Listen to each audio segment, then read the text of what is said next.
बुधवार को केंद्रीय मंत्री ज्योतिरादित्य सिंधिया केंद्र सरकार द्वारा चलाई जा रही विकसित भारत संकल्प यात्रा कार्यक्रम में शामिल हुए, जहां उन्होंने लोगों को संबोधित करते हुए योजनाओं की जानकारी दी। इस दौरान उन्होंने कहा कि मेरा करीब 18 विधानसभा का दौरा समाप्त हुआ है। इसके साथ ही उन्होंने कहा कि विकसित भारत संकल्प यात्रा का जो मिशन है वह प्रधानमंत्री जी की सोच और विचारधारा है।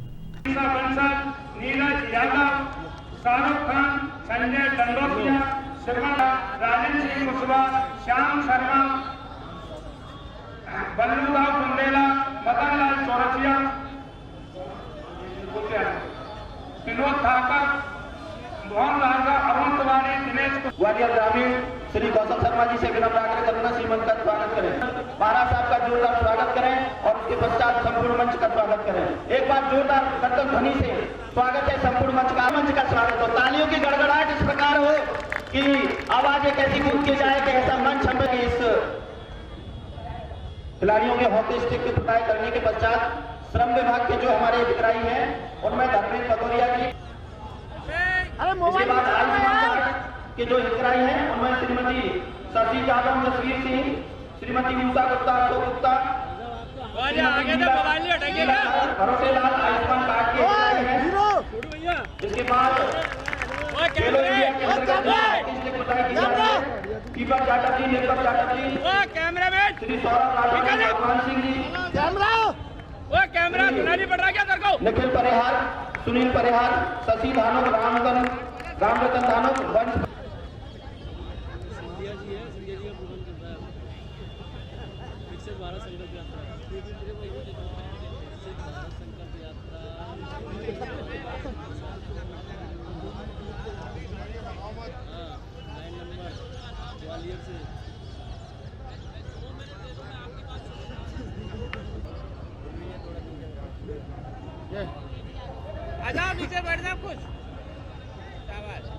इसके बाद श्रमिक विभाग द्वारा श्रमिक कार्ड जिनको वितरित किए जाने हैं उसमें Dharmendra Bhadauria, Satyendra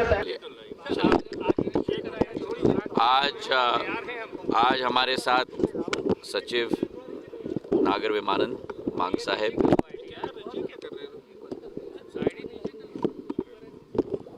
airports authority of India के चेयरमैन संजीव कुमार साहब, हमारे जनप्रतिनिधिगण,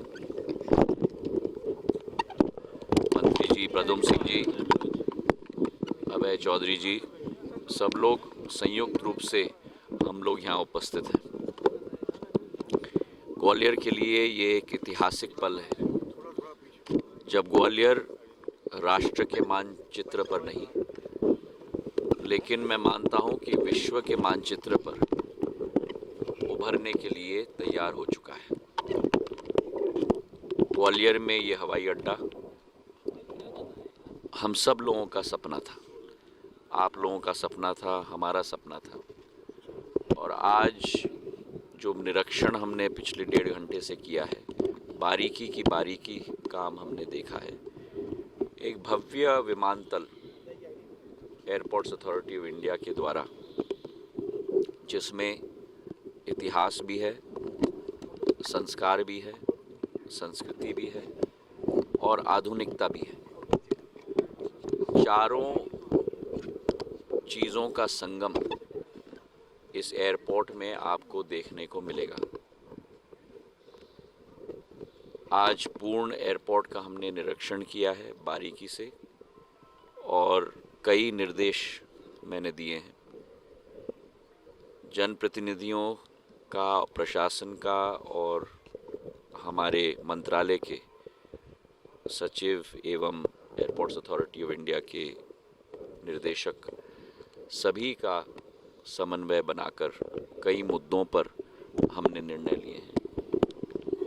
आप देख ही रहे हैं कि हम लोगों का लक्ष्य है कि भारत के इतिहास में ये सबसे शीघ्र बनने वाला विमानतल बने। 16 अक्टूबर 2022 को गृह मंत्री जी के द्वारा, उनके कर कमलों के द्वारा इस विमानतल का शिलान्यास हुआ था और हमारी कोशिश रहेगी कि 31 जनवरी या फरवरी के पहले हफ्ते तक पूर्ण रूप से तैयार हो। मैं इसलिए ये तारीख दे रहा हूँ क्योंकि आज मैंने अतिरिक्त और निर्देश दिए हैं और ये विमानतल इतना विशाल और इतना विराट है कि ग्वालियर के अगले 100 वर्षों की विमान व्यवस्था के लिए ये विमानतल पूर्ण रूप से उपयुक्त होगा। 2 लाख स्क्वायर फुट से ज़्यादा विशाल ये विमानतल है। भोपाल और इंदौर के तर्जे पर ये विमानतल बनाया गया है। अंतर्राष्ट्रीय व्यापक एक विमानतल ये बन चुका है। अभी केवल डोमेस्टिक फ्लाइट्स हैं, केवल भारत के गंतव्य पे ये जा रहा है। आज हमारे पास 5 कनेक्शंस हैं। पिछले 6 दिन पहले मैंने एक और सौगात दी थी, बंगलुरु से ग्वालियर, ग्वालियर से दिल्ली और दिल्ली से अयोध्या नरेश भगवान श्री राम की जन्मभूमि अयोध्या तक वो फ्लाइट जाएगी। एयर इंडिया एक्सप्रेस की फ़्लाइट थी, आप सब लोग भी उपस्थित थे। और इसी के साथ एक और खुशखबरी कि 1 फरवरी को भारत में सबसे नवीन एयरलाइन अकासा एयर की फ़्लाइट भी ग्वालियर के ऐतिहासिक विमानतल पे आएगी। ग्वालियर को हम लोग प्रधानमंत्री नरेंद्र मोदी जी के गृह राज्य गुजरात के साथ जोड़ने जा रहे हैं। ग्वालियर और अहमदाबाद के बीच में ये कनेक्शन सुचारू रूप से चलेगा। तो ग्वालियर अहमदाबाद से, दिल्ली से, मुंबई से, बंगलुरु से, हैदराबाद से, इंदौर से और एक रूप में अयोध्या से भी जुड़ जाएगा। मेरी एक ही ख्वाहिश है कि हमारे ग्वालियर और चंबल संभाग के नागरिक इस सुविधा का पूर्ण उपयोग करें। बड़े मुश्किल से ये फ़्लाइट्स हम लेके आए हैं। अभी भी 1-2 फ़्लाइट्स में लोड थोड़ी कमी है। मैं चाहूँगा कि इसका पूर्ण उपयोग करें। इस एयरपोर्ट में 4 एरो ब्रिजेस भी हैं, तो अब आप एरो ब्रिज के द्वारा विमान के अंदर प्रस्थान करेंगे। चल के ज़मीन पर जाने की ज़रूरत नहीं होगी, जैसे आधुनिक अंतर्राष्ट्रीय हवाई अड्डे होते हैं।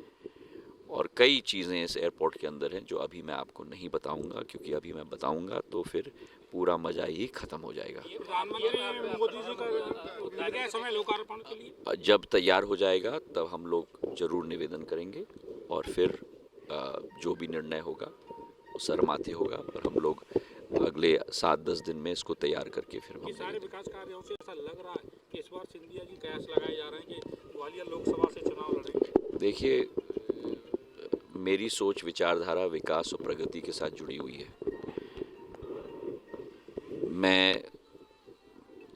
मैंने 18 विधानसभाओं का दौरा संपन्न किया है।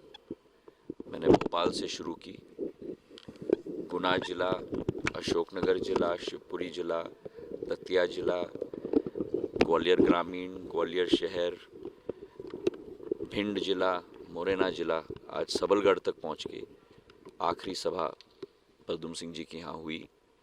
18 विधानसभा मैंने पिछले 5 दिन में कवर की है और मेरा एक निरंतर एक रिश्ता और एक संबंध इस पूरे संभाग के जन जन के साथ हो, वो मेरी कोशिश है।